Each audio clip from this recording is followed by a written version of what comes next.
still not have a good edge because you've got to build muscle memory. The jig gives you the muscle memory instantly. If you guys are paying attention and you go home tonight, you're going to get the same exact edge I got if you apply the stuff that we just talked about.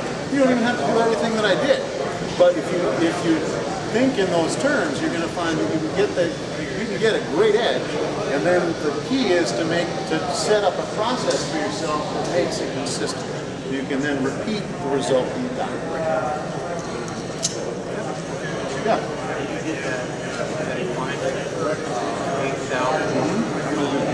Right. Yep. And just a little bit more. I'm doing that. I wasn't prepared. I got all. So now the ruler trick that I talked about is to get rid of any residual burr that might be left. To just put the level of polish on the back of the blade that we have at the cutting edge itself. So I'll stick that down just with a little bit of pressure and just rubbing it up and down. Now it's kind of sticking down.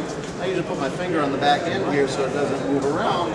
And I don't want to be any more than about a ½ inch onto the stone. And I just go up and down. Now I don't need to do any more than I just did on the cutting edge on the back. But if you look at that edge now, you see a high level of polish right at the point on both sides. That also corresponds to about the distance back that you want the chip breaker to be set on the tool. So you haven't changed how the tool is going to function in any way.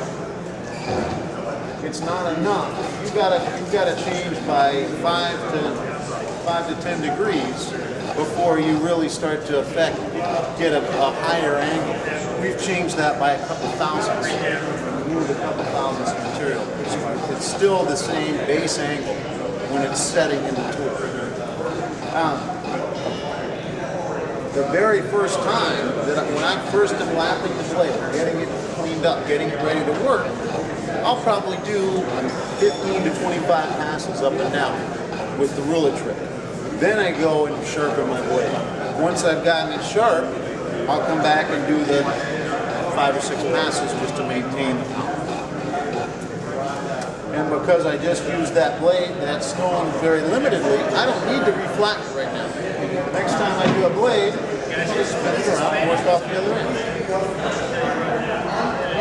Then after I've done that, I'll reflatten the stone. Just to make sure that it's good. I use camellia oil on my blades to make sure they don't rust.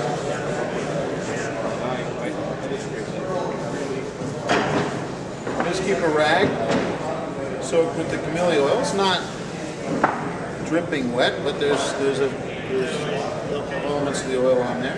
That just keeps it from rusting. I like these microfiber cloths for wiping down the water off the blades as I'm working with it. This thing will never get wet all day long. It'll get damp, but it's not going to get soaked. If you use cotton cloths or paper towels, you can go through a whole roll of paper towels in a day if you should do a lot of sharpening.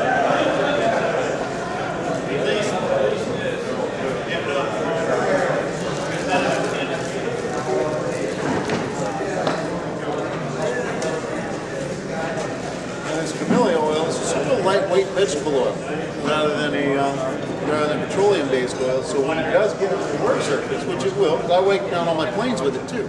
I'll even use it as a lubricant sometimes for the plane slide a little more. But when it does get on your work surface, it just soaks in. There's a vegetable-based oil around the petroleum. And this you can just sort of hang off the edge of your bench, keep it sort of flattened out, and it'll dry right out. Next time you come back to it, it'll be perfectly dry. Not even come out on the A2